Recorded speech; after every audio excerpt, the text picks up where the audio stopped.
What's going on, guys, and welcome back to episode 545 of #AskGSM here today for Wednesday, May 8th, 2024. I'm Graham GSM Matthews. Hope you guys are doing well and having a great week so far. We have a lot of great questions to get into. If you want to send in a question to the show, you can do so by tweeting me on the Twitter machine at WrestleRant with the #AskGSM. Find me on Facebook as well, facebook.com/Graham.GSM.Matthews.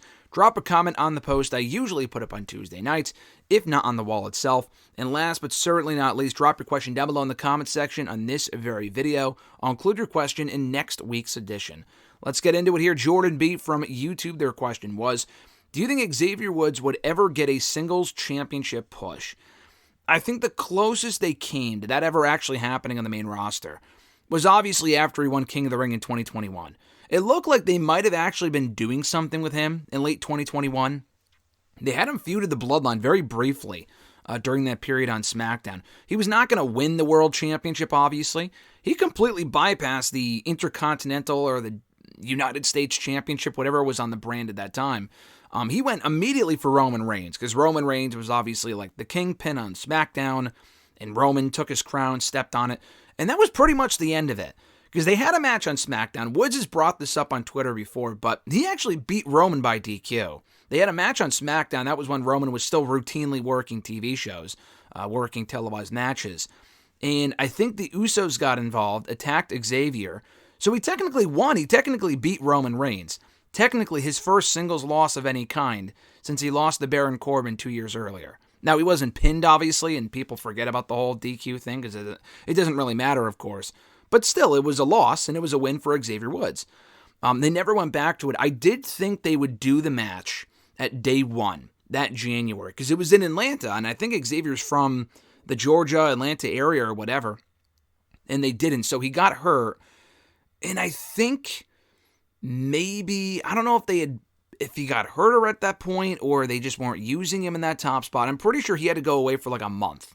But when he came back a few months later, no, actually, you know what? Xavier Woods was around at that point because I think they did them and the Usos on that show. So it's not even like he was hurt. He may have been gone for like a week or two. He did disappear after day one. They had a rematch in the subsequent SmackDown, and I remember that because I was there in Connecticut. They had a rematch on SmackDown. The Usos won that as well. That was like a street fight or something. And that was it. And then I think he disappeared for a bit, came back right before Mania. And when he came back, they completely ditched the King of the Ring thing. They went right back to the New Day shit. Big E was brought over from Raw. That was right after he lost the WWE Championship. So yeah, they never really got another opportunity in the singles push. Any desire or any idea of a singles push for Xavier Woods at that point pretty much died. Now again, like I said, he was never going to win the Universal Championship from Roman Reigns, but it was nice to see him spotlighted in that kind of way because he had never been spotlighted in a singles capacity prior to that point or since. And Woods is really, really good. We've seen Kofi as WWE Champion. We've seen Big E as WWE Champion. I've been asked this before. I don't ever see Xavier Woods winning a World Championship in WWE, but that doesn't mean he can't win the United States or Intercontinental Championships. Is it impossible at this point? No. Anything can happen. I just don't see it happening. I think they have such a deep roster at this point, and they kind of have Xavier slotted in a certain capacity where he probably won't ever win a singles championship again in WWE. It will probably be another tag title with the New Day. I don't ever see him winning a singles championship. And he also did come close about a year ago as well, now that I'm remembering as well. He faced Gunther for the Intercontinental Championship on SmackDown. Again, he was not beating Gunther for that belt, but it was nice to see him in that singles spotlight, get a really, really good match with Gunther out of it. They had a match on Raw recently, but their initial encounter about a year ago was for the Intercontinental Championship, and he really pushed Gunther to the limit and showed people what he was capable of. Again, it really didn't amount to much because he went to Raw. Kofi was still out injured at that point and did nothing. I think he lost back-to-back matches on Raw to fucking Dominic Mysterio or some shit. So again, they never really did much with Woods after that. I would like to see the New Day do more singles stuff. We've seen that this year. Kofi went for the Intercontinental Championship against Gunther. They just can't escape Imperium, apparently. They did Kofi and Gunther earlier this year. They did Woods and Gunther a couple weeks ago. That's more what I want to see out of the New Day. We've seen them do the tag team stuff for a long time now. And that's all fine and dandy, but I feel like pushing them more back towards the mid-card championships would be nice. I just don't see them winning a mid-card championship again, at least not Xavier Woods. It would be nice, but I'm not expecting it. Micah Does It from YouTube, their first question was, Their only question this week. He says, do you think Daniel Bryan will return to WWE after his contract ends with AEW this year? Feuds with Cody Rhodes, Gunther, CM Punk, and Ilya Dragunov could be really entertaining if given the proper build. What do you think? Listen, Daniel Bryan, Bryan Danielson, whatever the fuck you want to call him, against any of those guys, especially Gunther and Dragunov, would be fucking awesome. We've seen him in the ring with Cody and Punk before. Running that back in 2024, 2025, with modern-day Rhodes, modern-day Punk, and modern-day Danielson would be cool. But the real fresh matches are with Gunther and Dragunov, and those would be amazing. No, I don't see that happening. I was thinking about that recently to where, will we ever see Danielson wrestle again in WWE? My answer is probably no. Now, do I think he'll be back down the road for a Hall of Fame induction? Yes.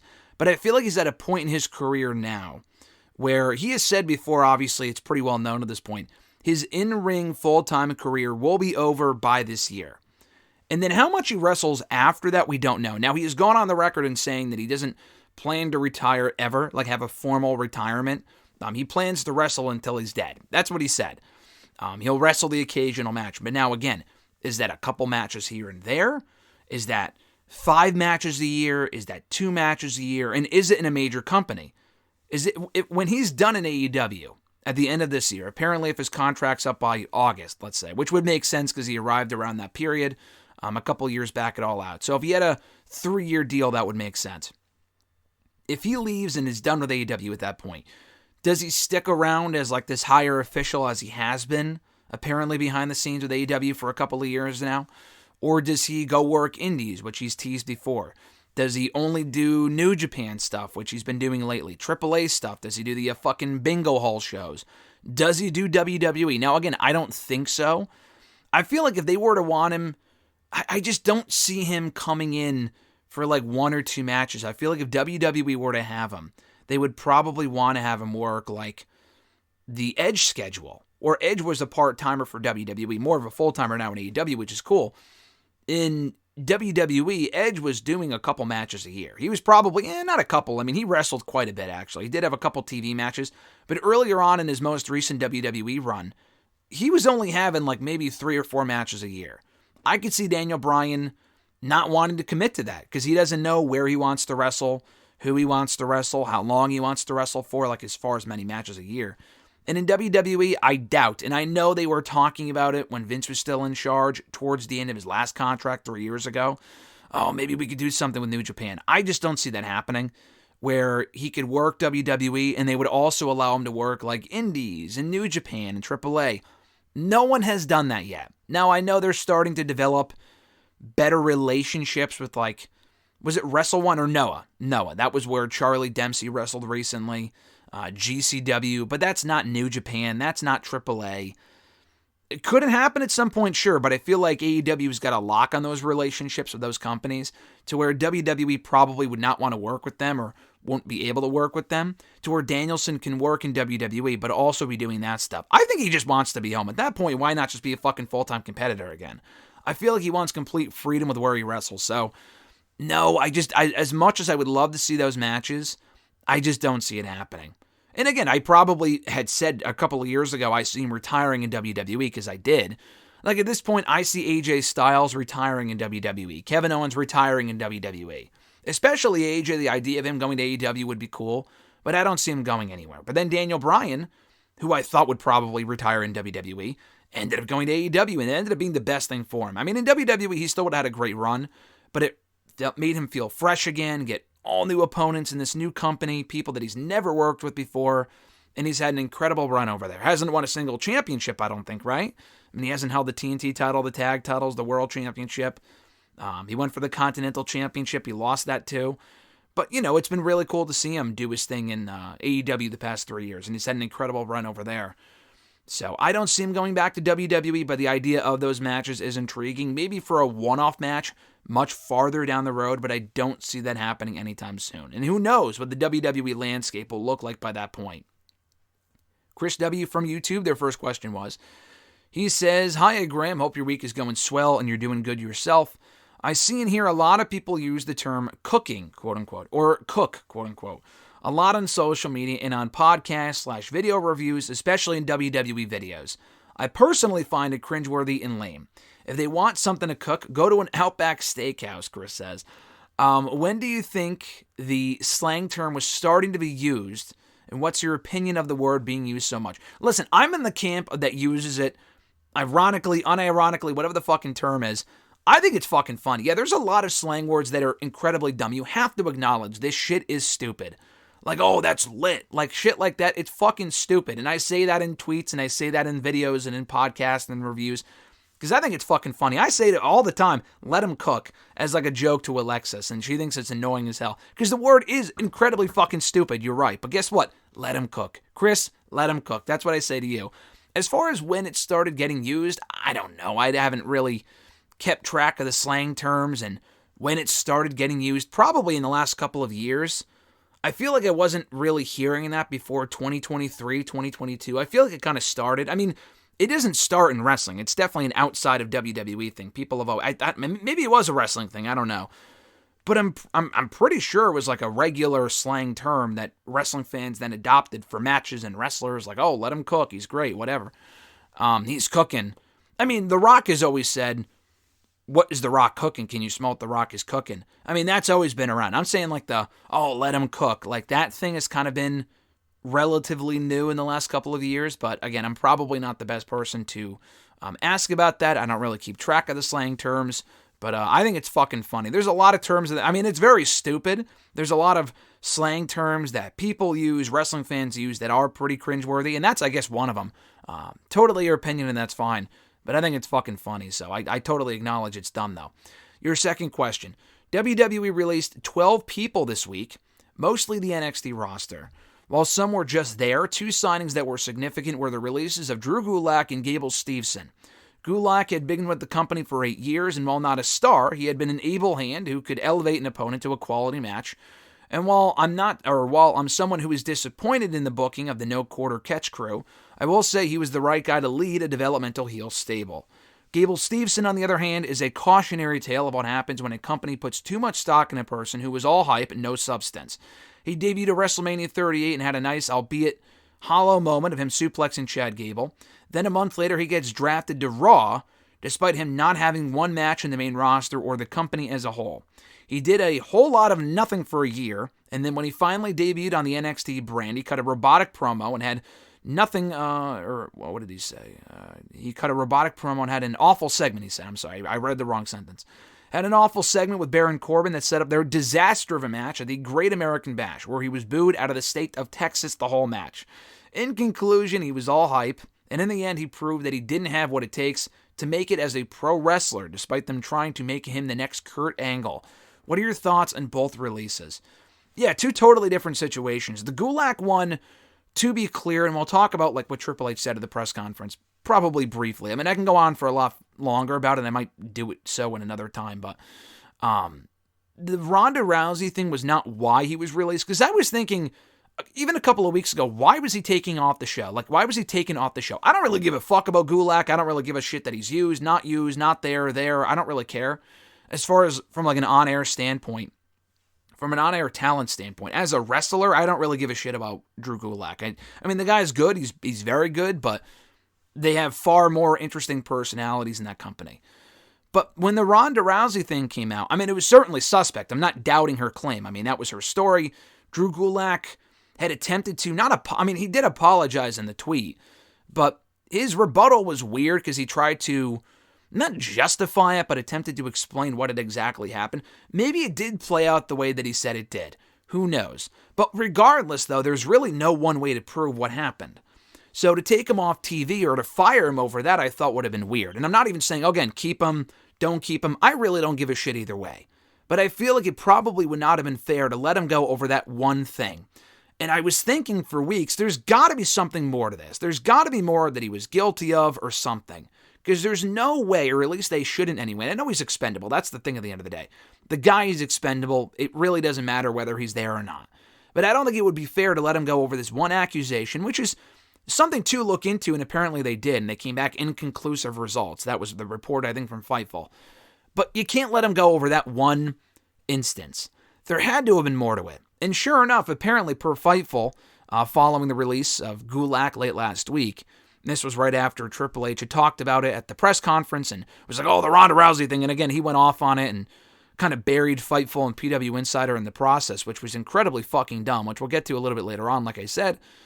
But, I mean, technically, the reporter didn't exactly get it right when he asked about Rousey and Gulak. He didn't really word his question correctly and unfairly credited Fightful and PW Insider, even though they never actually said that Ronda was the reason why Gulak got fired. He got fired because they looked more into the accusations and stuff like that, and found more stuff of people being bullied by him in NXT, being too rough with people, intentionally hurting people.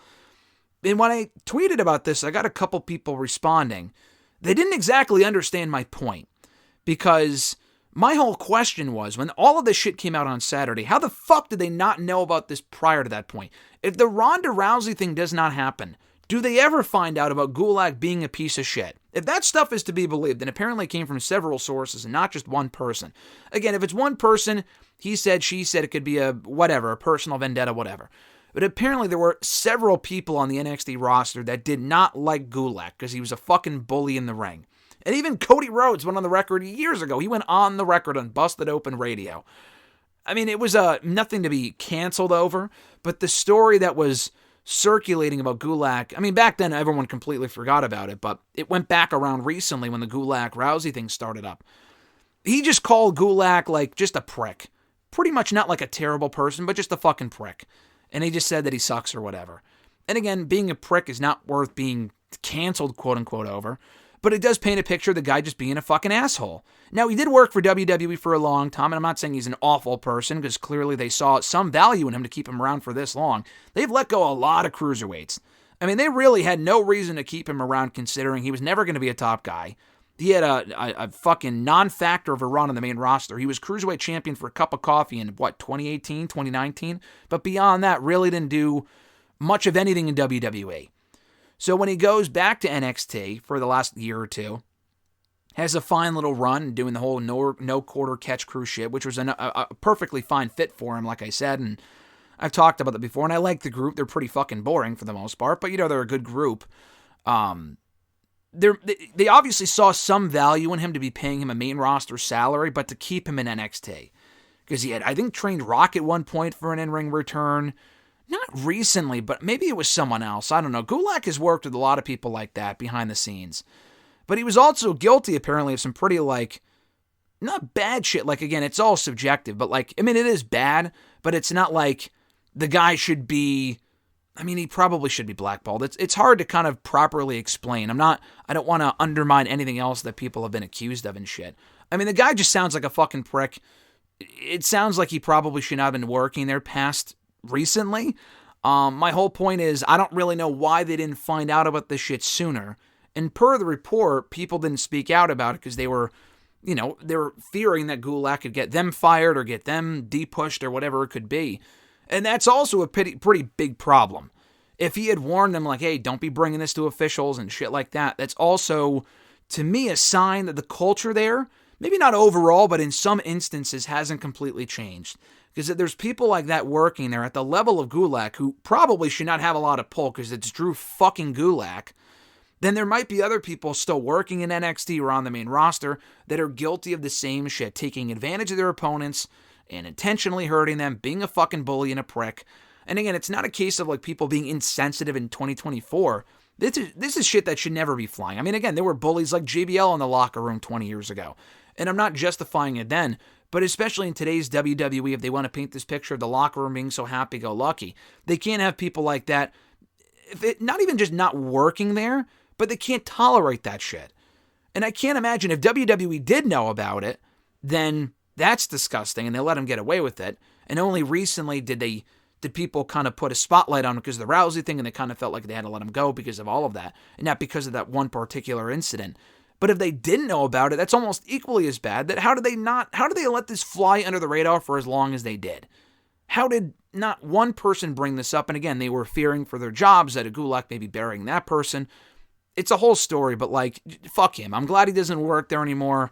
They should have let him go a while ago if this was the case. And again, they need to investigate all situations and just kind of do a deep dive on everyone on the roster. I don't know how long that would take, but shit like this should not be flying in today's WWE.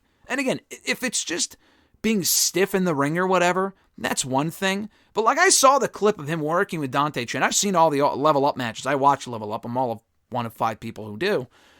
I mean, that was disgusting. He dropped the guy right on his fucking head, and you know for a fact that was intentional. Like, what a prick. As far as Gable Steveson, he also had accusations about him for different reasons.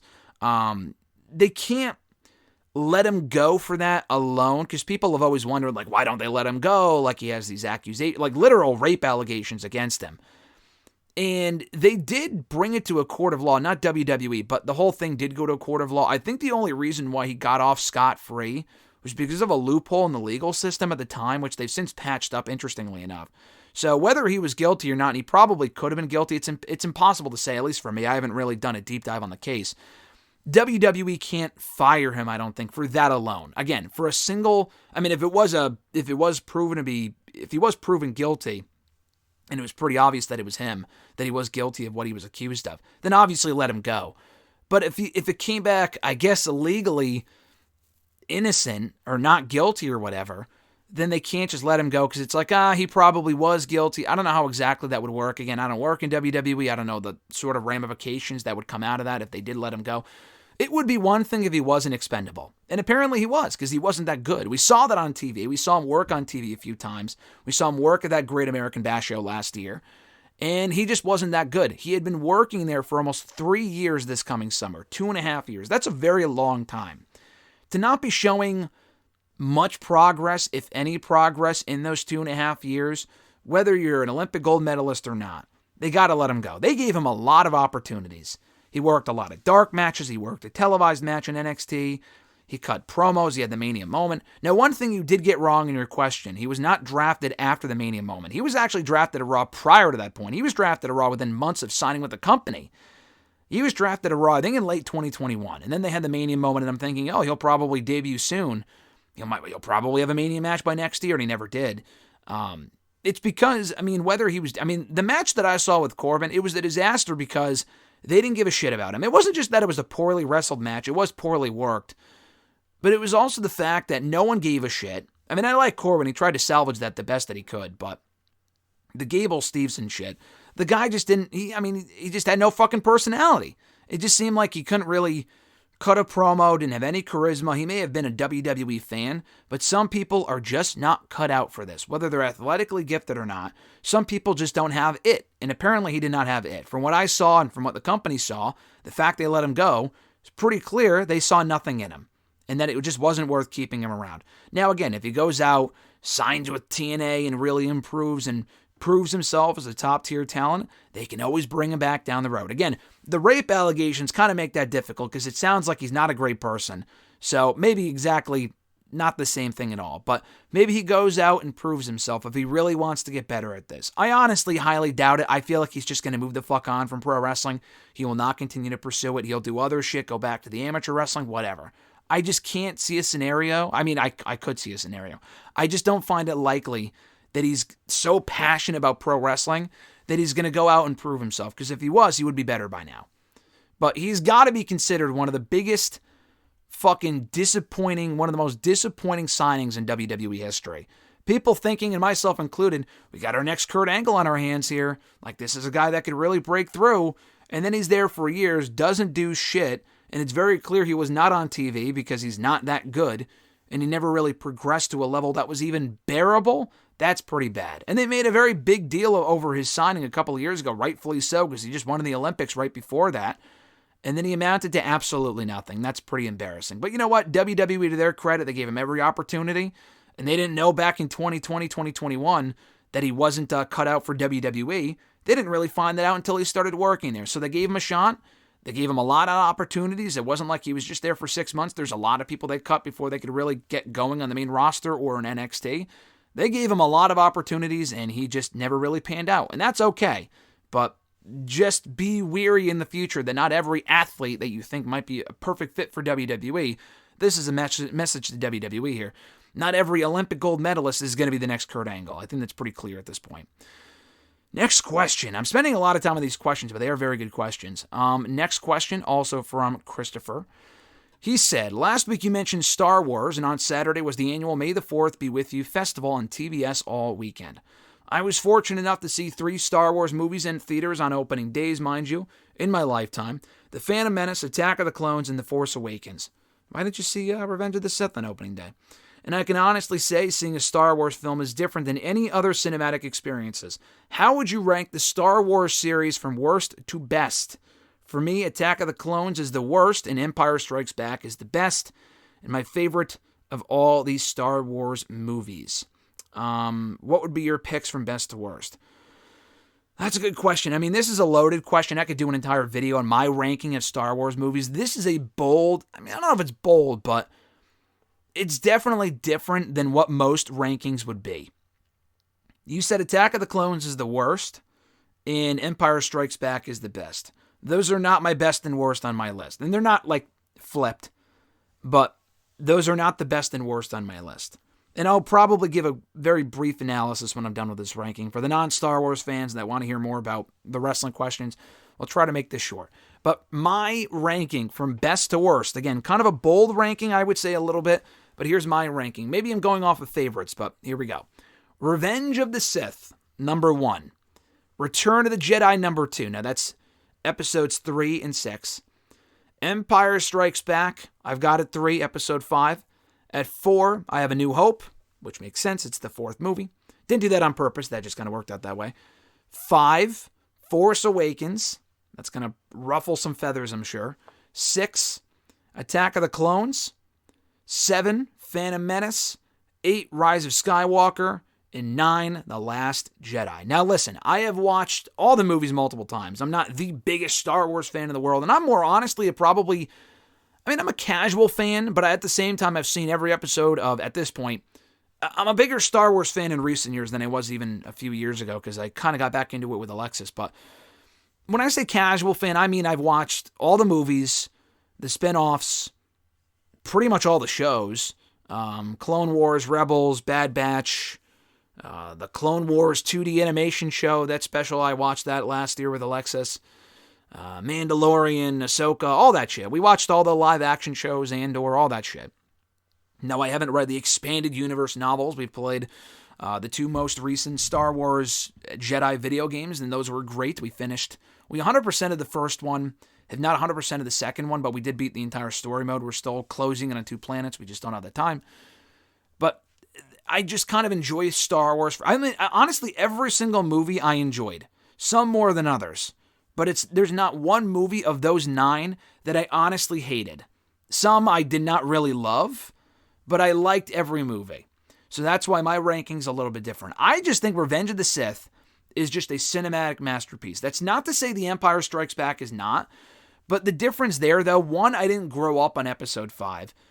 2, it is a great, fantastic movie, but it doesn't really, to me, have the same depth of Revenge of the Sith. Now, it might be sacrilegious for someone to say that Return of the Jedi is better than Empire Strikes Back, but I just feel like Return of the Jedi has that finality of I watched them in chronological order and not the order they were released in real life. I watched them in timeline order. So 1, 2, 3, 4, 5, 6, 7, 8, 9. And I watched all 9 2 years ago, and we watched all 9 last year. And I watched them all with Alexis the first time, and I watched them all of them again with my sister, who also got into Star Wars as well.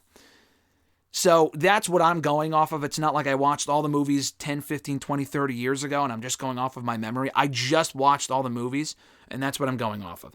I still love Revenge of the Sith. You talk about being there for opening day. I was not there for opening day, but I did see Revenge of the Sith in a theater, well after it was released, in the summer of 2 months later. It was still in theaters. My dad took me to go see it. I don't know why, because I don't know if I had seen 1 and 2 yet, but I thought it was great. I read the novel book about the movie and loved it. I got really into Star Wars at that point. That movie kind of, again, that's an emotional attachment, but I still go back and watch it, and I still love that fucking movie more than the other ones. It's just so dark and meticulous and everything else. It sets up the original movies, the original trilogy perfectly. But Return of the Jedi, again, has that finality. Empire Strikes Back is great. It is a transitional film. Again, that might be sacrilegious to say, but I watched back that movie. I've watched it back several times now.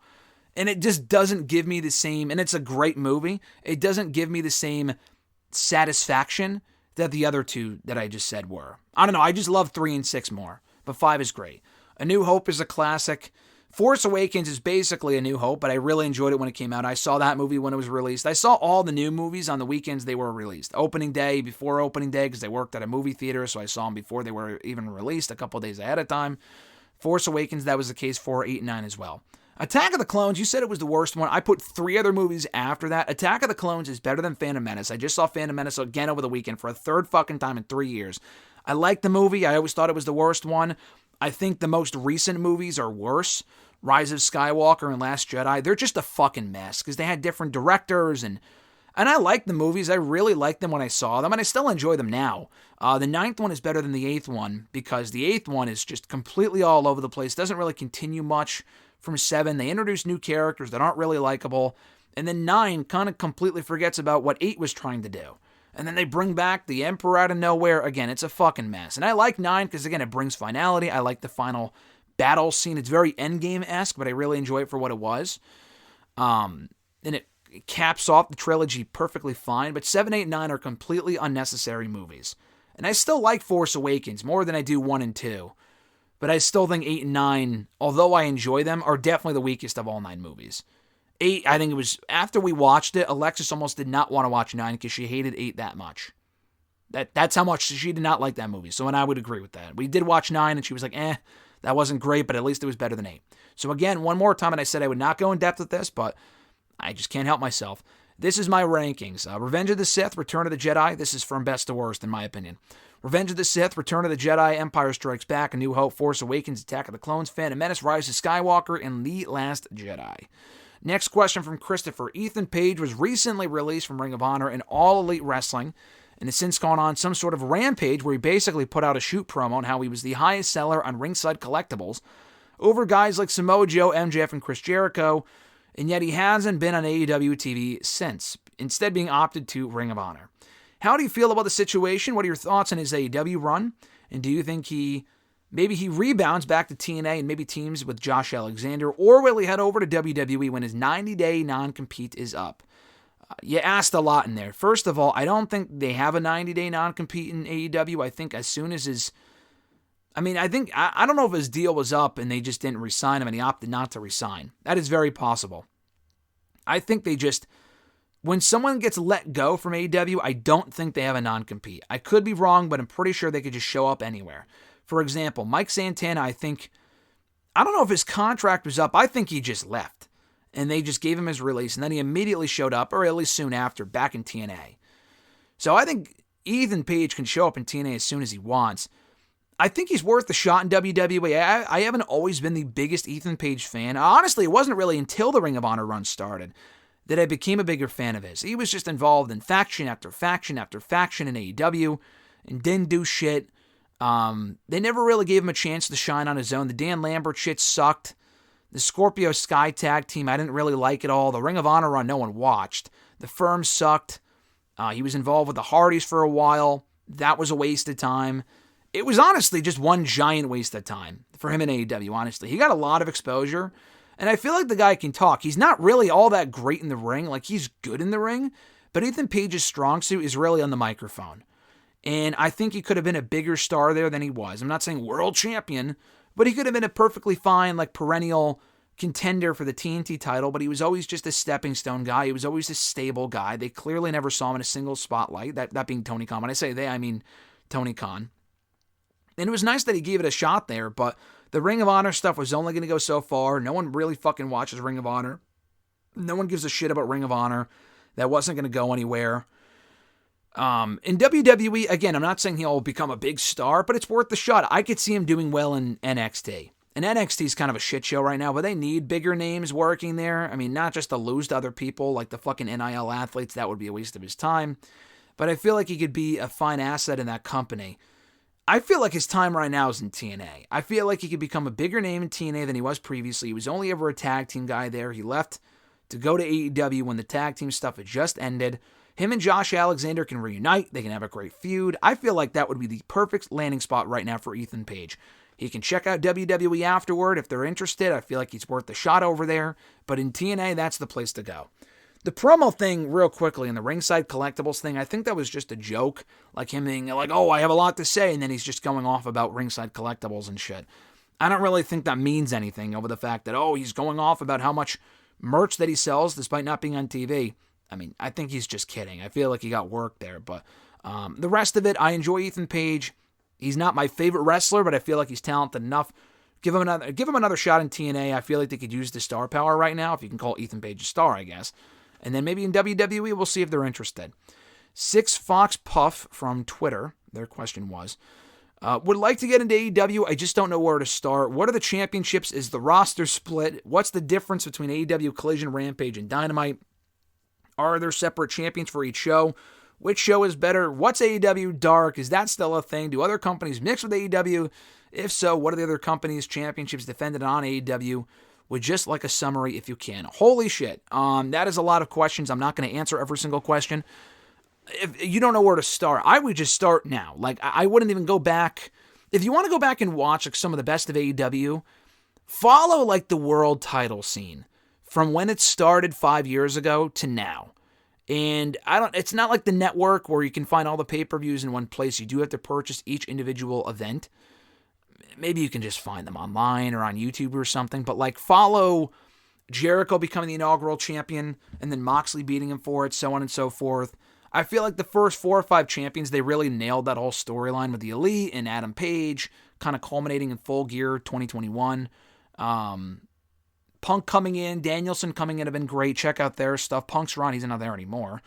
So, I mean, that watching his shit doesn't really matter because it doesn't affect the current product at all. I guess it kind of does actually with the Jack Perry and the Elite stuff going on right now. But, I would watch the Punk stuff. He had a great run there. The Elite have been the kind of the linchpins, the anchors of that company as far as building the entire promotion around them. So check out their stuff, I guess. If you want to just start now, though, without going back and catching up on everything that you missed, just watch Dynamite. Honestly, and even Dynamite's not a home run show every single week, but it's worth watching. I assume you watch WWE. It's definitely different than Raw and SmackDown, but that's what makes it good, I feel like, because some stuff that Raw and SmackDown do not do, AEW does very well. Like, they're a nice alternative. Now, they are WWE light in a lot of ways, or at least they're becoming that way in certain respects, which I don't like. In some ways, it's good. Some ways, it's not so good, because people watch AEW for AEW, not to watch a second coming of WWE. But they have a great roster over there. I honestly would not waste time on Collision or Rampage. They put out a lot of hours of wrestling in a week. I mean, WWE does too. But the difference with WWE is that you're getting different stars in each show. People can shit on the roster split all you want. They don't have a roster split. They kind of did with Collision when that first started up with Punk and Hobbs and Andrade kind of being exclusive to Saturdays. And then once Punk left, when he got fired, they completely moved away from it. So I wouldn't even waste your time on those shows. I mean, they're good, but they're not like, oh man, you need to see them. No, it's a waste of time. It's the same fucking people that are on Wednesdays for the most part anyway. And if they're not, it's lower level stars. The big storylines play out on Wednesdays. Watch Dynamite. Start now. Enjoy the product for what it is. Check out the pay-per-views too. I mean, I feel like the pay-per-views are really their strong suit. They always have been. The weekly shows are hit or miss, but the pay-per-views are great. I mean, the same thing with WWE. Their weekly shows I thoroughly enjoy for the most part, but their strong suits are also on pay-per-view. Their strong suit are the bigger shows and bigger events. So just start now. There's a lot of fucking titles. They have a lot of people. But the best place to start with anywhere is just to start now and to start right here, right now. So that's what I would say. I mean, I feel like I answered a majority of your questions. Do not watch Dark. That's not even a thing anymore. Dynamite is the show to watch. They only have one world title. They have a million other championships with the women, the mid-card, the tag teams. A lot of those titles do not matter. But anything that does matter will typically be featured on Wednesdays. So there's your answer. Hope I can help. Brandon A. from YouTube, their question was, he says, what's up, GSM? Hope all is well. Do you prefer a Backlash France crowd or I think you forgot like a word in there. Your question isn't exactly worded well. You said, do you prefer a Backlash France crowd or more a Backlash Puerto Rico crowd more? Again, you didn't really word your question well. We're taking dead crowds off the table. This is about 2 different type of good crowds. I prefer the Puerto Rico crowd more just because I can find the Singing crowd's a little more of a distraction. Sometimes they can take me out of what's going on. Again, just look at a good crowd versus a good crowd. Yeah, we're not talking dead crowds. If you're talking a dead crowd versus the crowd that we got on Saturday, you should probably stop watching wrestling. If you prefer a dead crowd over what we got on Saturday, you're just a fucking idiot. And I'm sorry, I'm not typically one to say that, but if the singing's the distraction, that's fine. I totally understand that. But I would rather have the enthusiasm and the energy of what we got on Saturday or in Puerto Rico over what we get on almost every fucking Friday and Monday night here in the States. These crowds are an embarrassment, an absolute fucking embarrassment. I mean, they just don't give a shit. I was there in Hartford on Monday and the crowd was good. They were loud for what mattered most. But they just don't really, there's a lot of shit we take for granted. And we're sitting there chanting for this and what? Oh my God, it's just unbearable. It's unfucking bearable.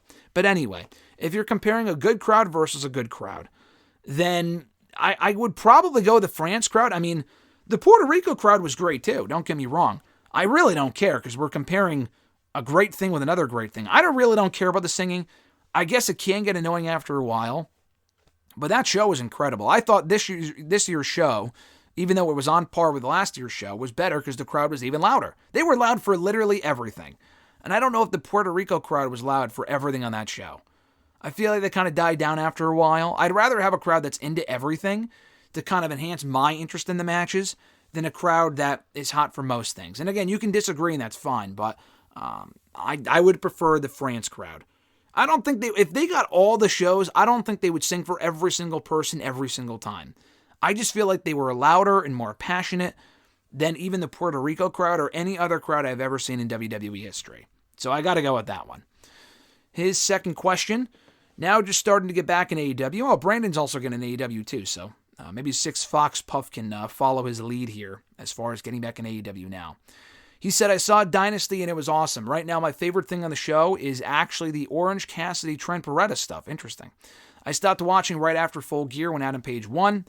What would be some of the best things to go back and take a look at since then? I mean, I literally just talked about this.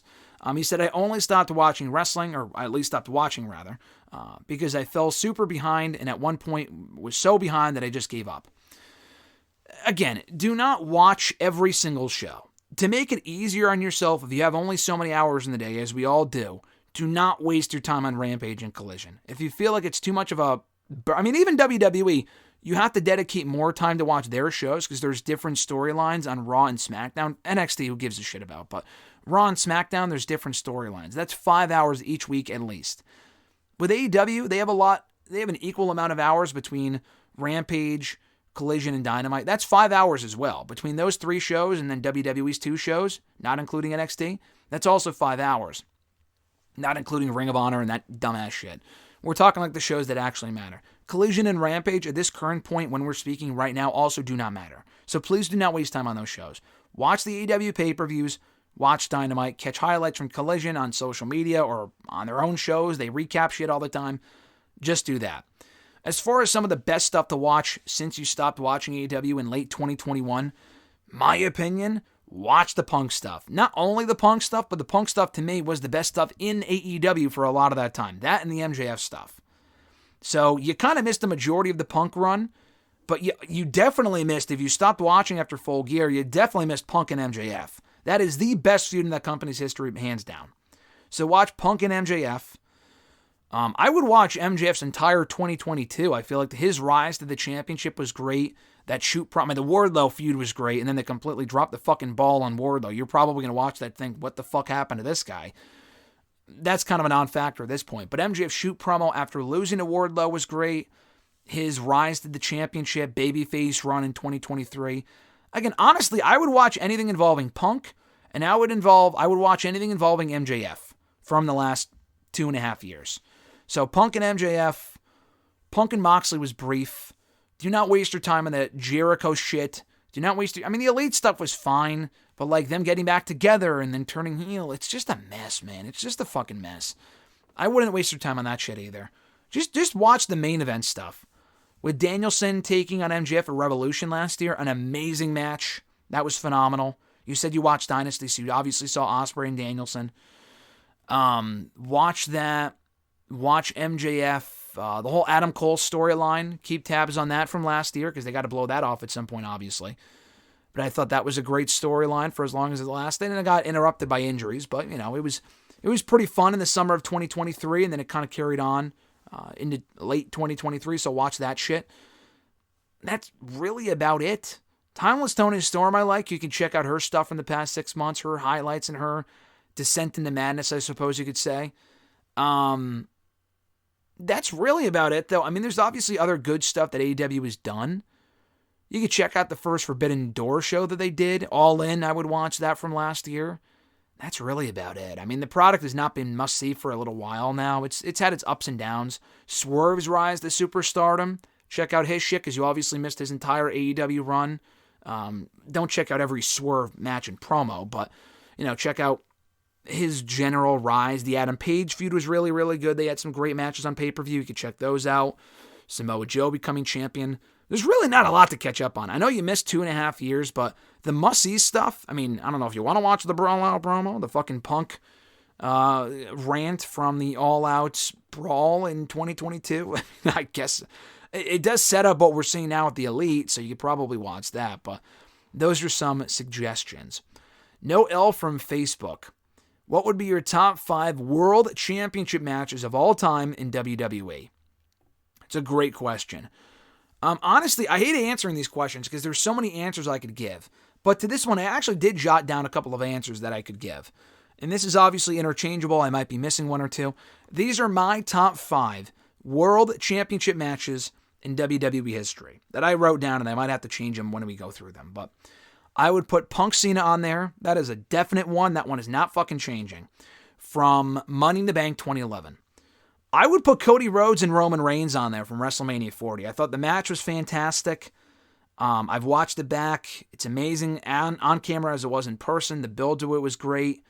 I would put that one on there personally. I still think it's the best WrestleMania main event of all time. So I would put that one on there too. Cody and Roman for Mania 40. I would put Rock and Austin on there for Mania 17. I feel like that's a great match.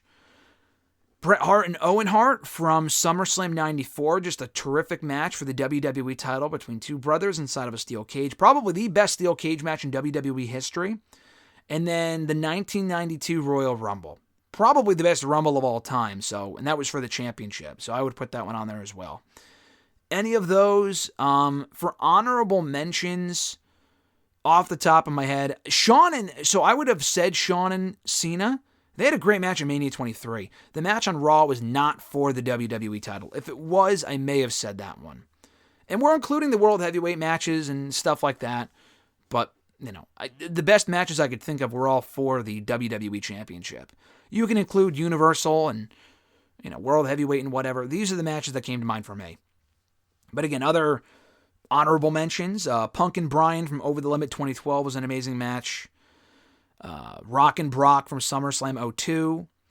Also from 02, I think, Angle, Rock, and Taker from Vengeance. Terrific. I think that was the month before, actually. That was another amazing match. Speaking of triple threats, another amazing top-tier triple threat. Brock, Cena, and Rollins from Royal Rumble 2015. Bryan, Batista, Orton from Mania 30 is another great one. There's a lot of great ones, man. Edge and Cena from Unforgiven 06. The TLC match was outstanding. I'm trying to think of other matches. I guess you could put Shawn and Bret on there for Mania 12. It's not one of my favorites personally, but I suppose you could put that one on there. I would not put the Montreal Screwjob on there. I mean, it's more about the moment than the match itself. Man, there's another one too. Shawn and Mankind? Dude Love? I think Dude Love and Stone Cold from 98, I think it is. Triple H and Mankind or fucking Cactus Jack from No Way Out 2000 is another great one. Or from the Rumble, but I prefer the No Way Out Hell in a Cell match. Again, I'm naming a lot here, but you could also go from earlier on in the era. You could say Hogan and Andre. It's one of the biggest world title matches ever, but the match itself is not great at all, so I wouldn't put that one on there. You didn't say biggest, you said best. Or greatest, or whatever. I would not put that one in there, but I guess that one is obviously significant. I would say maybe Warrior and Hogan for Mania 6, or Hogan and Savage for Mania 4. Those two, I would say, for sure, from earlier on in WWE's history. Yeah, I think I named most of them. Those would be a majority. Cena and Styles from Royal Rumble 2017 is another one. That's an amazing match. Trying to think of other ones from like recent years. Any of the recent Roman matches. I mean, Roman and Cody from Mania 39 even was great. Roman and Daniel Bryan inside Thunderdome I would not put on the list, but, you know, it's still probably the best empty arena match I've ever seen. Roman and Bryan. That was the first night Roman used his current music, actually. Yeah, there's a lot of good ones. Those are my top ones, though. But the top 5, like I said, are probably Punk Cena, Roman Cody from Mania 40, Rock Austin from 17 Mania, Hart and Hart from SummerSlam 94, and the 92 Rumble. Christopher L. from Facebook, his first question was, is WWE relying too much on the Bloodline storyline? Well, I can see why many don't mind it. It is the longest storyline they have been pushing for the last 3.5 years. I mentioned a while back that the company is going overboard with the constant exposing of the storyline and feel that they have no clue how to end it. While adding new members to the group is intriguing and will eventually lead to hopefully an epic closing, I feel sooner or later their luck will run out if they beat it into the ground or overstay its welcome. How do you feel about it? Do you feel my concern is warranted? Or do you feel WWE relies too heavily on the Bloodline? I mean, they did when Roman was champion. Roman not being champion is a big step in the right direction, because now we can focus on other stories at the top. The Bloodline stuff has been great since Mania, with Tama Tonga being added, now Tangaloa. That's all happening in the mid-card on SmackDown. That is not a main event storyline. I mean, it can be, but for now it's not. So I agree. It is warranted. I understand, like, if this goes on for another 10 fucking years, like the Bullet Club, then yeah, it ran out its welcome. I felt that way. I felt it really jumped the shark at SummerSlam last year. Jimmy going babyface and turning on the Bloodline only to rejoin them 2 months later and helping Roman retain against Jay was incredibly fucking stupid. And then sticking with Roman was so dumb. That was really, really dumb. The Bloodline story from that point up until Mania had almost zero fucking progression, and that was a problem. Rock being in the mix now, along with Tangaloa and Tama Tonga, is very intriguing. Hikuleo could come in at some point and be added. Jacob Fatu we know is coming in and being added. They're doing some great shit right now. So this is the most excited I've been about the storyline since Sami left last year. And they also did some good stuff with the Usos last summer as well. That was also great. But Roman not being champion is key. So do they know how to end it? I don't know. I mean, we'll see, because they're just starting another chapter with these new members and Roman going away, Rock coming in. So I feel like they know where they're going, at least. Like a big civil war. And I like that. So it's not like, I don't know how it's going to end. It may not end for another 2 or 3 years. We don't know. We'll talk about it when we get to that point. Right now, I really have no complaints because it's been intriguing since Mania. Do they rely too heavily on it? Yeah, they have, absolutely, because I feel like they put all their eggs in the Roman Reigns basket, and then everyone else kind of suffers. When they had him beat everyone, and those same people are fighting for the secondary prize, the consolation belt, over on Raw, that's definitely a problem. They have thankfully moved away from that. They're building up other people, and that's key. His next question, what are some of the best women's rivalries in wrestling right now, and do you think some underrated rivalries like Statlander and Willow versus Sky Blue and Julia Hart, and Serena Deeb and Hikaru Shida deserve a shout-out? Those feuds were fine. Statlander and Willow versus Sky Blue and Julia was absolutely nothing special, so no. Serena Deeb and Shida, yeah, they had some good matches, but I just remember them having matches but never really getting promo time, and then they never really had a proper conclusion, right? Like, they had a couple matches, and especially at that point they were good because AEW was doing jack shit with their women in late 2021. That was when those matches were happening. So that was like a nice undercard feud that wasn't for the championship, which was nice. But, those are not current feuds. I like what they're doing. I mean, I'm not going to say I don't care, but Mercedes Moné's acting is just terrible. Like, even on screen, I saw the movie that she was in because my brother worked on it. She fucking sucked in the movie. The promos that we've seen on Dynamite recently have not been good. I don't want to say I don't care about Mercedes, because she is a great asset to that company. But her role in the storyline is honestly not really what intrigues me. First of all, they got to turn her heel. Second of all, Willow and Chris Statlander, what's bubbling at the surface between those two and Statlander probably turning on Willow soon, is what really intrigues me more than anything. So that's actually what I'm looking forward to. That's intriguing. Beyond that, there honestly really isn't a lot of man, this storyline is so great right now in WWE or AEW with the women, even in TNA. TNA doesn't have a whole lot going on right now. AEW, even Ring of Honor. I mean, Athena's awesome, but she doesn't have any like feuds, like, oh, underrated or some of the best women's rivalry. She has got no feuds right now. She's just dominating people. That's it. That's not really a storyline. I guess you could say the same thing about Gunther, but I'm talking about like an actual feud. Like you're saying rivalries, you know? Gunther didn't have like great rivalries. I mean, he did with like Sheamus and Drew and people like that, but you know, not. It's kind of the same thing. Like he didn't have like, oh, this is a great feud going on right now with Gunther for the most part. But anyway, in WWE, I'm liking what they're doing with Liv and Becky. That does intrigue me. In the undercard on Raw, I mean, they just reshuffled the rosters. Bayley and Io never really lived up to its full potential as a feud, but the match was great. That was a really, really good match. I like what they're doing with Bianca and Jade. What they're doing underneath the surface there between those two. I like that a lot. That'll obviously lead to a storyline match, you know, a one-on-one match and a storyline between the two at some point. So I like that. Yeah, I mean, there's not a lot of like must-see storylines right now, but I like what they're doing with Jade and Bianca and Liv and Becky. That's kind of about it. Tony is just, again, she doesn't really have feuds. Like, she's just facing Challenger of the Month, and she's beating that person. I mean, this stuff with Mariah, again, that's interesting. Like, it's more of the subtle stuff in AEW with the women that I'm digging right now, with Willow and Statlander, and then Mariah May and Toni Storm, but no, like, actual feuds I could speak of right now. Next question, also of Christopher's. He says, I am liking where this Elite Takeover storyline is going. I like the attack on Tony Khan, even though I know how polarizing it is, and I especially thought the beatdown of Kenny Omega last week was well done. My only gripe is I wish they would have went a little more vicious with the beatdown, especially throwing him off either the loading dock or throwing him into the ambulance. I don't know if he could have taken that, though. We're not sure. Anyway, he says, either way, I enjoyed the beatdown quite a bit. Even the nice touch of them transitioning Dynamite into Rampage. This storyline could go on for months, maybe even over a year if TK has long-term plans ahead. How do you feel about the storyline and how it's going so far? And what do you think is the end game for the story? What do you think the end game of the story will be? I mean, obviously the Elite getting their comeuppance via some baby faces, probably MJF or Swerve or Will Ospreay.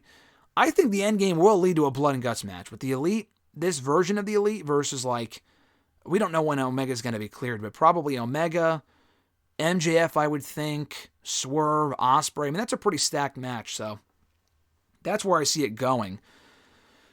How it's going so far, it's been 2-3 weeks. I mean, I can't really say much, but what we've seen so far has been fine. I was not a fan of that initial angle, but I thought the beatdown on Omega I liked, though. Like you said, it could have been a bit more vicious, but what we got last week was good, and they kind of cemented his split from the faction, from the stable. From when he comes back, he can feud with them, obviously, as a babyface, and they can stay heel, so that angle I liked. We'll see where it goes. As long as TK is not on the show, that's all I really care about. The Elite stuff, I really don't give too much of a shit about, but, you know, they need an on-air authority figure. Maybe this is leading to that, an on-air authority figure being introduced on TV to kind of, you know, counteract the Elite. That would also make sense. And hopefully it's someone worthwhile, like a Sting or an Omega or a Danielson, and not like fucking Tony Khan or Ric Flair or some shit like that. Next question. Also from Christopher, he says, thoughts on Triple H's comments at the Backlash press conference. I feel like he was right to call out fake news sites for the Drew Gulak situation, but I feel he doesn't need to verbally attack people at press conferences or at interviews. What are your thoughts? Yeah, I wasn't a fan of that. I thought that was lame. You know, if he wants to call out the sites that are actually doing fake news shit, not on purpose, maybe they are doing it on purpose, I don't know. Well, look, even Meltzer's really not all that credible all the time. He's obviously an established source, but I feel like his news is hit or miss. PW Insider and Fightful are two of the more reputable sources. Now, the interviewer, the person asking the question, kind of fumbled it, and shit happens. I mean, I do that most of the time as well, so I totally get it. And Triple H didn't really interpret it properly. Like, they name Fightful and PW Insider, and then they completely shit on him and say, oh, he completely shit on the websites by saying, oh, you got to find some credible sources, blah, blah, blah. And I mean, come on. I mean, I thought that was incredibly fucking stupid because they are two of the more reputable sources in the space. So I thought that was really dumb.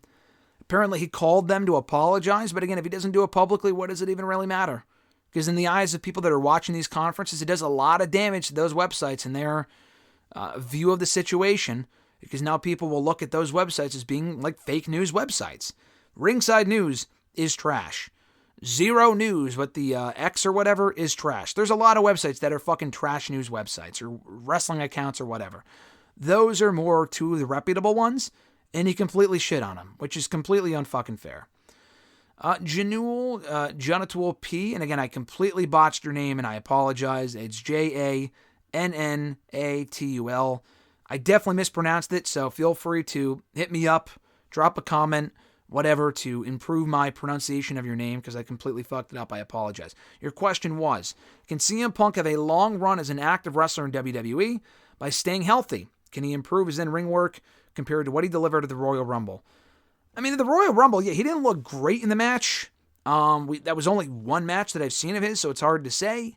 Can he improve what he was in the Rumble? I mean, I hope so. He looked gassed by the end of the Rumble, so hopefully he's not looking that, subpar in the ring when he comes back. I thought he looked fine. He didn't look great, but he's also 40-something years old at this point. He looked better in AEW and as far as his matches go, so hopefully he can kind of carry that over. And when he first comes back, it might be rough because he hasn't wrestled since the injury, and he really hasn't wrestled consistently in a while. Once he kind of gets his footing underneath him, maybe then we start to see, okay, this is the Punk that we were getting in AEW, hopefully. As far as having a long run as an active performer, I think he can. Can he stay healthy? I don't know. I mean, I can't say yes because he's already had 3 major injuries in 2 years. That's a lot. I mean, especially as he gets older, he's clearly becoming more injury prone. It's not even working a safe style. I mean, he got hurt on a fucking finisher on a future shock at the Royal Rumble. On a future shock he got hurt on. So if it's just that, it was a freak thing, who knows if he's going to get hurt again. He might. He's got to be extremely safe, though. That's the key. At Iwagoon91 from Twitter, he says, let me talk to you. Do you see either LA Knight or Carmelo Hayes ending Logan Paul's United States Championship run? I do see LA Knight beating Logan Paul. I feel like it's too soon for Hayes to be beating Logan Paul. I assume he's a heel anyway. So he might be a babyface. I think Carmelo's going to be a heel because he was a heel in NXT and he shines as a heel. Keep him as a heel. LA Knight, I mean, that title was made for him. He needs a title first. He's been waiting for it. He should have won it at WrestleMania. He should absolutely be the one, since they are on the same show, he should absolutely be the one to beat Logan Paul for that championship on the Sooner side, if not in Cleveland.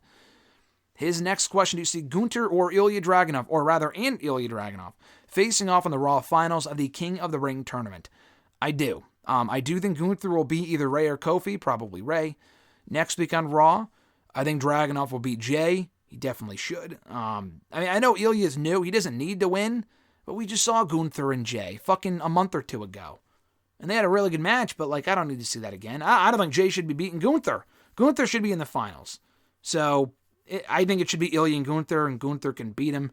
I think it'll be Ilya and Gunther in the Raw finals for sure. Just keep, as Christopher would say, or not say rather, let Ilya cook. Go out there, let him cook with Gunther. Let him have a banger of a match and get over that way. His next question, who do you see winning Queen of the Ring? Tiffany. Probably Tiffany. Maybe Nia. Could be either Tiffany or Nia. No one on the Raw side really jumps out to me. Io Sky just lost the Women's Championship. I don't see them making her Queen of the Ring. They could. I wouldn't mind it. I just feel like it might make more sense if it was Tiffany. I feel like Tiffany's made for that. Or Nia Jax, and people aren't going to like that answer. As long as Tiffany either wins Money in the Bank or Queen of the Ring, either one is fine. At Reborn Again, John Ritland from the Twitter machine and on YouTube, Real Honesty with John Ritland. Check out his content. Does great work. His first question was, so where do you think Drew versus Punk will first take place? SummerSlam or Clash at the Castle? I just did a whole article on this, actually, last night for today, so check it out, Bleacher Report, cheap plug.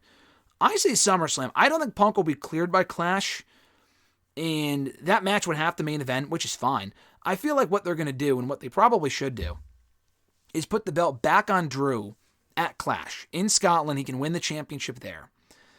And then he can face Punk at SummerSlam for the championship, and they can have him beat Punk. He can retain the title, and maybe they could do Gunther and Drew at Bash in Berlin. And, Gunther is going to be a babyface on that show anyway. He can beat Drew.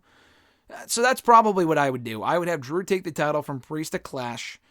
He faces Punk at SummerSlam. He beats Punk. They can continue the feud after Drew loses the championship. And then Punk can beat him another point. But Punk comes back, always the returning hero, and he loses. And they prolong the program. And I would have that match be over the World Heavyweight Championship. That's what I would do. Non-wrestling related, the new Kingdom of the Planet of the Apes movie comes out this week. Planet of the Apes. I think Planet of the Ape is what I said. One, are you a fan of any of the previous movies? Personally, I'm 50-50 on them. And two, are you planning to watch this installment? So I have not seen any of the ones before this most recent trilogy. I have not seen the originals from like 50 fucking years ago, or the, Tim Burton one. They did one with Mark Wahlberg like 25 years ago. I have not seen that one either. I've only ever seen the recent ones. I don't know if I've ever seen the first one from 2011 from start to finish. I've definitely seen it. I don't know if I've seen it from start to finish. I've seen it on like FX or TV or something. The second one, the 2014 one, I have seen, and the third one I did see. Of those three, I like them. They're not my favorite movies, but I do enjoy them. I will be seeing this upcoming one. I might try to watch them because I'm not going to be seeing it on Friday. I might see it next week at some point or the week after. So I might try to watch the previous three movies back before watching the next one. Not that you really have to because it takes place so much farther in the future, I think. But I might do it anyway. So, I do like the movies. My favorite of those installments might be the second one. But the third one was good. The first one I didn't really like. But I liked the second one a lot. The third one was good too. And this fourth one, we'll see how it is. I will be seeing it though, for sure. At Brandon_Dross, my man Brandon. His question was, since I was trending on Twitter for my Bo retweet, that's what he said, how much of a chance does the Wyatt 6 really have? So Brandon went viral, I guess you could say. A lot of engagement on his tweet because he quote tweeted No DQ when they revealed the names that might be involved in the Bray Wyatt faction. And he said, I just don't see this working. And that's his opinion. I'm not going to say what you're saying, what chance does it really have? I'm not expecting them to go out there and have this great in-ring program. I'm intrigued. I'm looking forward to the Wyatt 6 because it is a tribute to Bray Wyatt. All of the shit that we're seeing right now with the QR codes and shit is all from the mind of Bray Wyatt.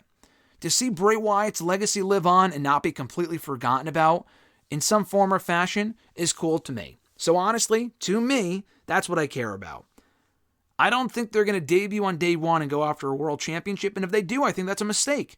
Because, what would even be the end game there? The people that are rumored to be in the faction, not a single one of them, at least the men, the women, even Nikki Cross, spoiler alert, she was rumored to be a part of it. Even Nikki Cross.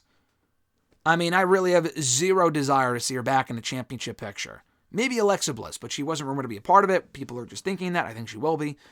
That's another question. But Eric Rowan, Dexter Lumis, Bo Dallas, those are all lower mid-card guys. But together, it sounds like an interesting stable. So how much of a chance does it have? It has a chance to be interesting, to be something different, to have direction too, because even when Bray Wyatt, before he left last year, that shit didn't really have much direction either. He was kind of treading water. I'm not going to sit here and say everything Bray Wyatt touched turned to gold. No, a lot of it was not great. The Firefly Funhouse in 2019 was great. Some of the Fiend stuff was really good. WWE kind of fucked them up creatively. But even when Triple H was in charge and he was doing his thing, it kind of dragged on for a long fucking time with him and Knight going into the Royal Rumble. They waited a long time to have Bray Wyatt wrestle, a very, very long time. A lot longer than they should have. And that was the only televised match that he had before he passed, which is a shame. But I think it has a chance. I'm not going to sit here and say it's going to be great. I am tempering my expectations because I know this supernatural shit WWE doesn't typically do well. But I'm looking forward to it at the very least because it's a nod to Bray Wyatt. It's got some interesting people a part of it. And I think they could do justice by it. Will they? I don't know. Could it be a massive flop? Yeah, it could. But I give them credit for trying. I appreciate the attempt nonetheless. That's really the bottom line. I keep saying that's the key. I said that 5 times today. But honestly though, that really is the important thing. Give it a shot. If it doesn't work after a while, pull the plug. If it works, keep it going. If it's interesting and cool, keep it going. Do I have high hopes? No, but I'm looking forward to it nonetheless. At noob_n_co TV. Your thoughts on Jade and Bianca winning the women's tag titles at Backlash? Honestly, it was a good choice for Bianca to move on from Damage Control moving forward. Also, I heard that Asuka is out with an injury, and us wrestling fans owe her our thanks. That was the right outcome to have Jade and Bianca win. It was a good match, some rough spots, weakest match of the night, but it was a good match for what it was. Crowd was into it, as they were for everything on the show. And, I think they work really well together. It's just a prop to kind of progress this story with Jade and Bianca. One will turn on the other at some point, I guarantee you, and I'm looking forward to that. In the meantime, this is a fine use of both women. So I like what we're getting here. I like the title change. It was the right outcome for that matchup. Second question from Noob. Who do you think should win the King and Queen of the Ring tournaments this year? For all I know, Gunther is the obvious choice to win King of the Ring. And as for Queen of the Ring, I believe it'll either be Io Sky or Blair Davenport. Who knows? I'll find out on Friday and see. I can guarantee you this, Noob. Blair Davenport will not be winging. It will absolutely 1,000%. I will fucking eat my hat if Blair Davenport... I'm trying to think of another analogy I can use. I will Venmo you $10 if Blair Davenport wins Queen of the Ring. I am very confident in saying Blair Davenport is not winning Queen of the Ring. I'm glad she's in it, but she will not even escape past the first round on Friday. To me, it comes down to Nia, Io. Lyra might be too soon. I don't think Lyra's going to win it.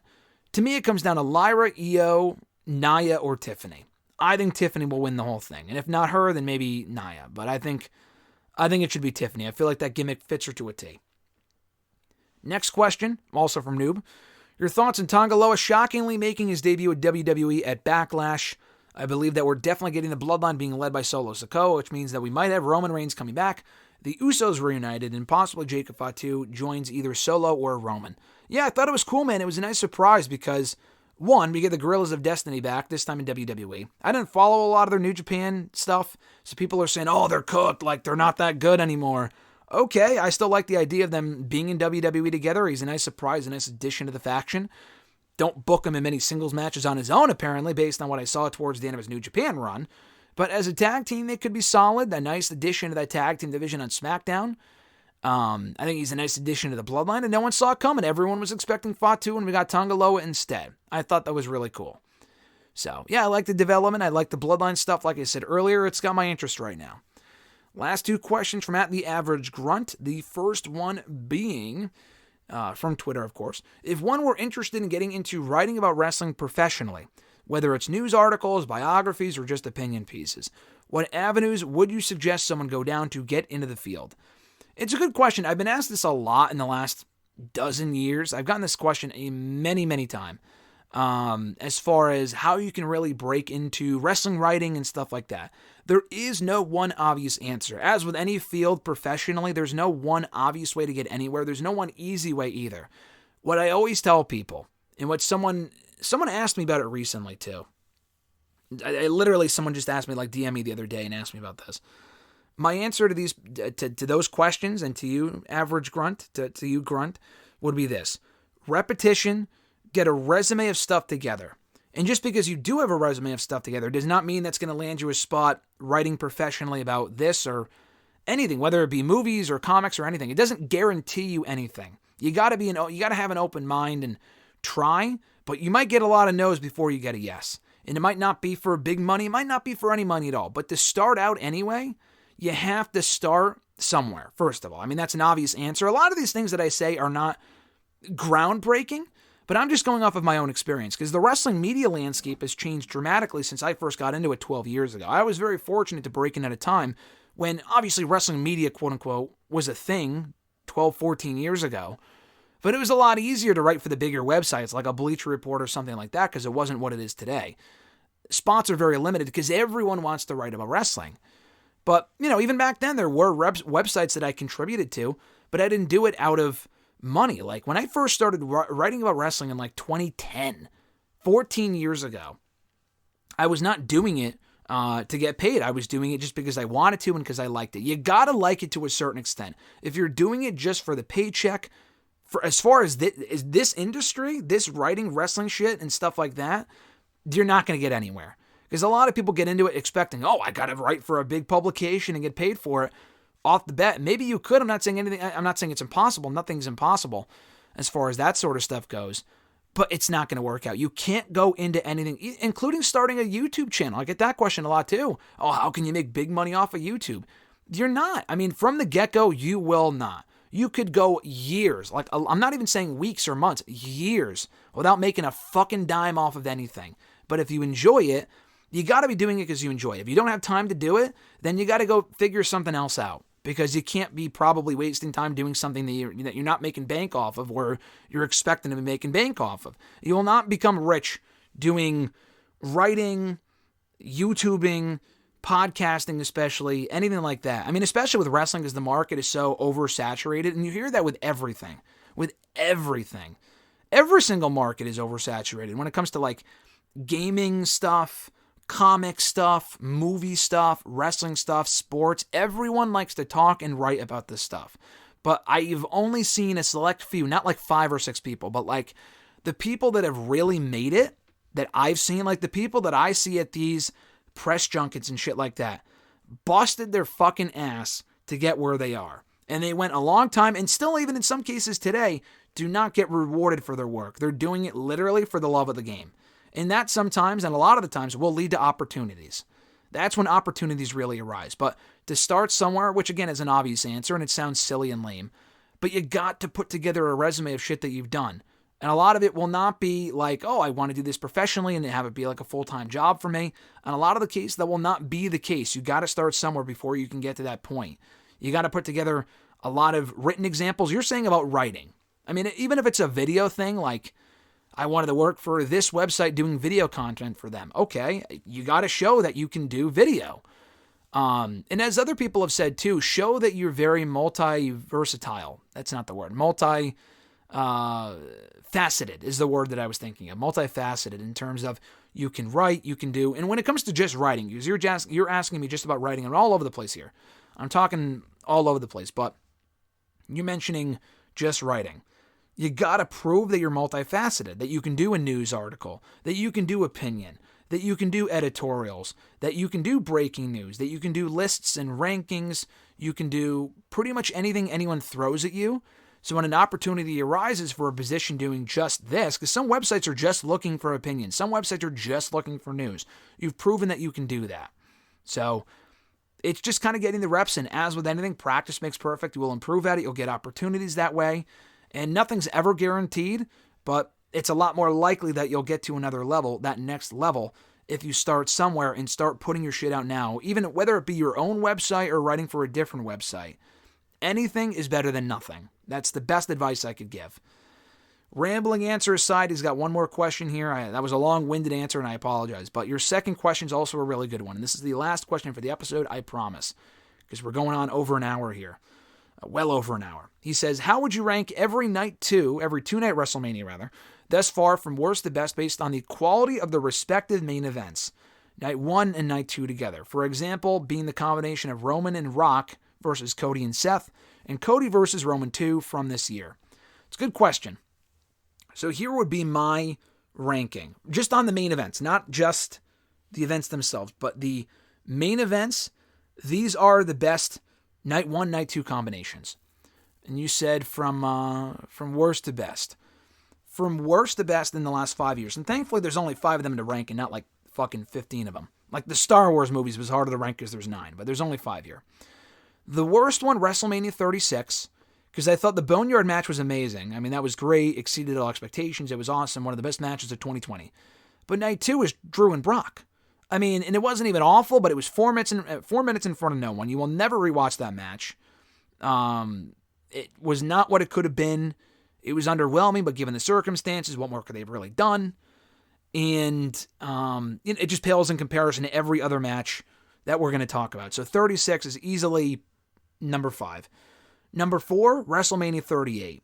Because Austin and Kevin Owens was amazing. I mean, it wasn't like an instant classic, but it was an actual match. Steve Austin looked great. The crowd was into it. It was almost a perfect main event, but it was a lot of fun. And it was exactly what it needed to be and then some. The problem is, if you add in the Night 2 main event with Brock and Roman, that match wasn't terrible. I thought their 34 match was worse, but it still was not great. It was very underwhelming. It was good, but it was not even what their SummerSlam match from later on that year could have been, or was rather, at SummerSlam 22. The last man standing match was far better than the 38 main event. And Roman winning was the right outcome, but the match itself was kind of subpar. It was okay. The build was great. The match was not. So that's number 4 for me. Number 3, Mania 37. 2 terrific main events in Bianca and Sasha and the triple threat on Night 2. Number 2, I got WrestleMania 39. 2 near 5-star main events, a practically perfect main event in Sami and Owens versus the Usos. I would call that a 5-star main event. And the only thing that gives 40 the advantage over 39, because 40 also had 2 tremendous main events, it's very, very close and they're interchangeable. The only difference is, and I might even give Owens and Zayn the advantage over Rock and Rollins, or Rock and Roman versus Rollins and Rhodes. The only difference between 40 and 39 is the ending to the Night 2 Mania 39 main event with Cody and Roman. The match itself is excellent, probably on par with the Mania 40 Night 2 main event.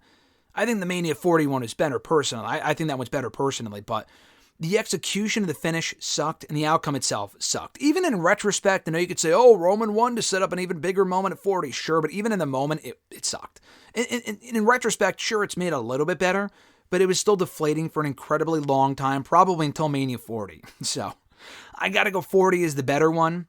I know you could say, oh, Infinity War had to happen to set up Endgame. Yeah, but even the execution of Roman winning in 39 was lame as fuck. So for that reason alone, I go 40 is the best one. So again, I go 40 at number 1 for the best Night 2, Night 1 combination, 39 at 2, 37 at 3, 38 at 4, and 36 at 5. And that's going to do it, guys, for episode, 545 here today of #AskGSM. Holy shit. We're closing in on 550. Feels like just yesterday we did 500 live here on the channel, but we're closing in on 550 soon. Looking forward to that as we start. June, I think, is when we would hit 550. That's not going to be until next month, but man, that's crazy. If you want to send in a question to the show, you can do so by tweeting me on the Twitter machine at WrestleRant with the #AskGSM. Find me on Facebook as well, facebook.com/Graham.GSM.Matthews. Drop a comment on the post I usually put up on Tuesday nights, if not on the wall itself. And last but certainly not least, drop your question down below in the comment section on this very video. I'll include your question in next week's edition. Have an awesome one, guys. I'm Graham GSM Matthews, and I'll catch your ass down the road.